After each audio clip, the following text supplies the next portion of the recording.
Yo, what's up everybody? It's Peace-Eye. Welcome to another video. So I took Azamina Fiendsmith to locals, and I played a couple of games, and it was really fun. The idea for this deck worked amazingly.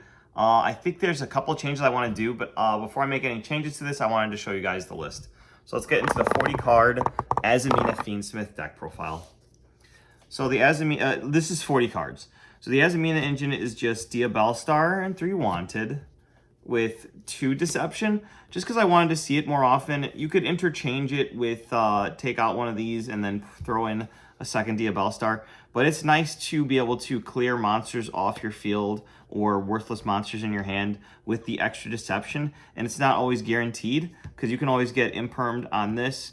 And then having more names makes your Hallowed Azamina more live. Because you're more likely to be able to draw it so that you don't have to worry about imperm on your Black Witch. That was the logic at least, and it worked out in the 2 duels that I had. And then the one Morian, which is the Book of Moon. This deck does phenomenal at going second, which is really cool. But yeah, going second, this is not as good. I'm thinking of possibly making this a blind second deck, but right now I have it as just going first.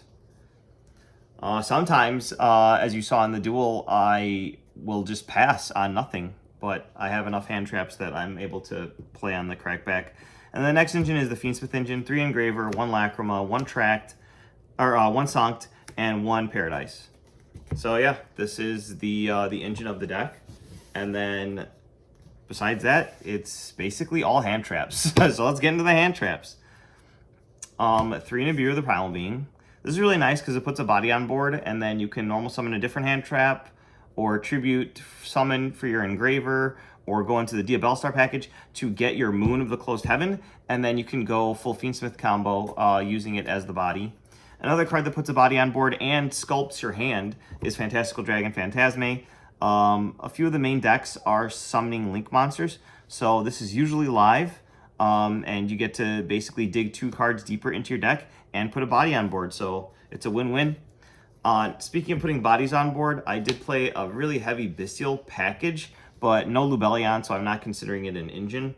The Magnamut, the Druis Worm, and then I opted to play 3 copies of Baldrake. So yeah, all these put bodies on board, and then specifically these put level 6 bodies on board, which will be important later on.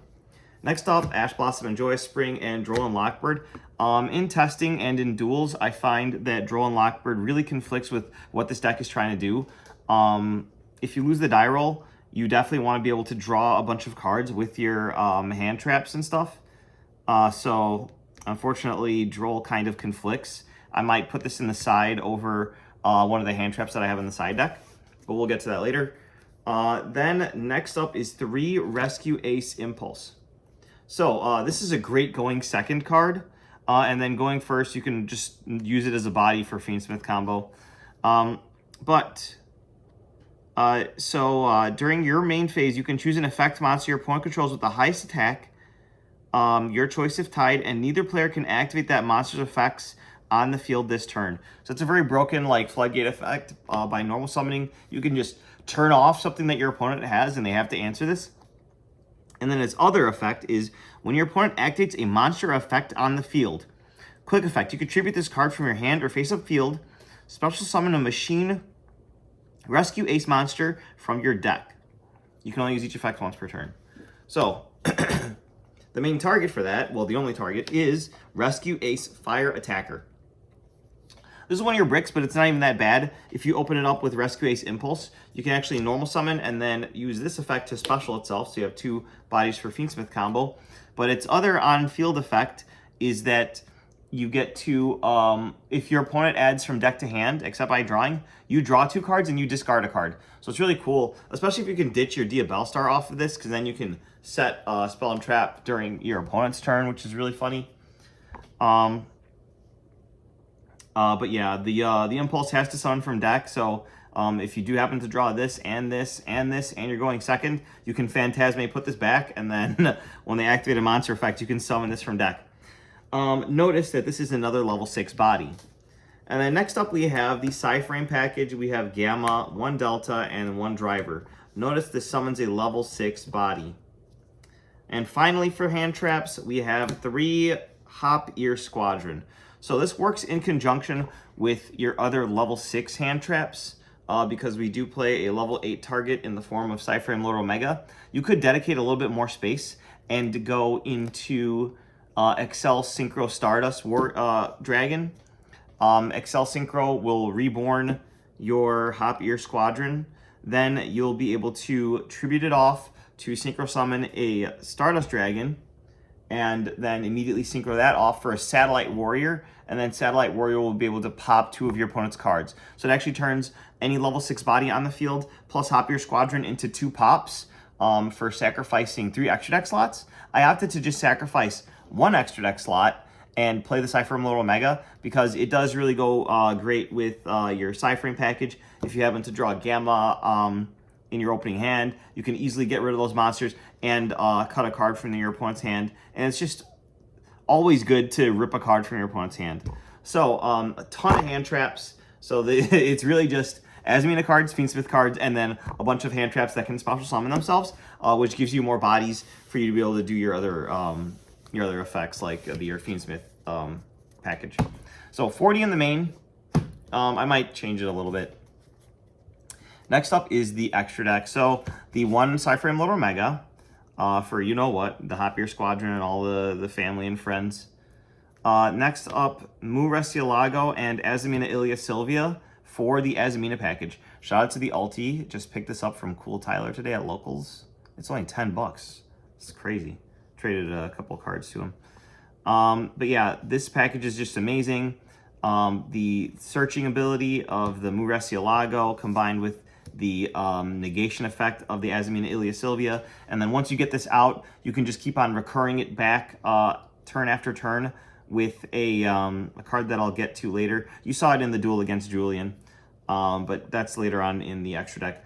Next up is the closed package. I guess they're both closed. Moon of the Closed Heaven and Underworld Goddess of the Closed World. This is just good to out big things, and then this is really good to get you into Fiendsmith combo. There is fringe scenarios where you'll have 2 bodies on board plus your moon, or actually 1 body on board plus your moon, and then you can point to something, and then you can use 2 of your opponent's monsters to make your Underworld Goddess of the Closed World. That will really jump scare them. So I thought that was funny, and I had the space for it. Requiem, Fiendsmith Sequence, and Ignumde for the Fiendsmith cards. You make your Desiree, your Necro Princess, your DDD Wave High King Caesar, your Chaos Angel, and then the card I was mentioning before is Ibawa Q, the Lightless Shadow. You're able to sacrifice a card from your hand, banish this, and special summon a light or dark monster. Most of the time you're probably summoning the Ilia Sylvia or whatever you need, honestly. You can do so many things with this card, and this card's great, especially during standby phase, where each type of monster you have in the graveyard, you get to draw an extra card, and then put cards back to the bottom of the deck from your hand, equal to the number that you drew, which is really funny. I was able to resolve that during tournament to draw like 7 or something. Next up, Typhon, because we have the room, and then SP Little Knight, because of course. You could probably cut the Closed Heaven, the Typhon, and the Omega to put in that Stardust package, but let me know if you guys think that that would be better for Hop Ear Squadron than just ripping a random card from your opponent's hand and having a pop 2. All right, so that's the 15 card extra deck. And then finally, what I opted for the side deck.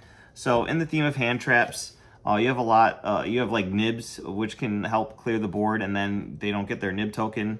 But Vidos is pretty cool. This format works very well against field spell decks, which is actually a ton of them. So many decks need their field spell. You can just, trigger this. Your yummy opponent loses out on that extra body. What else? The 3 broken effects of the Vanquish Soul field spell. So it's just those 2 examples alone are insane. And then for people that are still on Mitsu, you can just pop the cross, or at least bait their cross negate, so your other 25 million hand traps can go off. So you just nib them right after that if they're because threatening the field spell is insane. Next up, Artifact Lancia. Malice has completely dropped off at my locals at least, but just in case someone's on something weird like Orchist or Malice, or even other decks that traditionally banish. I know no one's brought Fluanderies to locals, but it could happen. It could happen. What else banishes? Oh, like Chaos Dragons or Thunder Dragon or whatever. Lancia is just really good. Dinosaurs. Shout out to Dino Tony. Bell. This is something that I might switch out the Drolls for. Droll has like seen its way out of the main decks, because just the combos now are just so resilient and so consistent. You don't really need it. But Bell is a really good option, being able to negate interactions with the graveyard. Back row hate is only Harpy's Feather Duster. You can't really play evenly because you're always going to have monsters on board, and you can't really play Lightning Storm.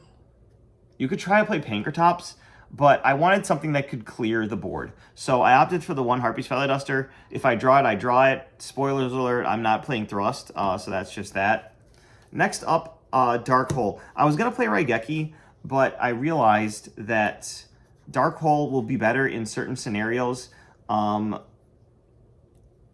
in case, a couple of nerds play Mimighoul at my locals. Sometimes first place champion Robert Creamer will come out with Mimighoul, and sometimes Fresh Haircut Charlie will come out with Mimighoul, and it's just easier to just start the turn fresh, because your other hand traps don't traditionally interact very well with Mimighoul, for example. Like certain hands, they're not going to summon 5 times, so your nib is just stuck in your hand, and you'd rather have a Dark Hole to clear your face-down monster that they gave you. And then finally, I heard that this was a really good card, this format, with Draco Tail running around, even though I don't even think it does anything to Draco Tail. But especially like Yummy, even if they chain one of their things, everything's going to get booked. So they're basically just going to be staring down. All their interruptions gone with Book of Eclipse, which I think is cute. And then it can even kind of hurt Vanquish Soul as well, because their trap card makes them unaffected by destruction, I think. Yeah.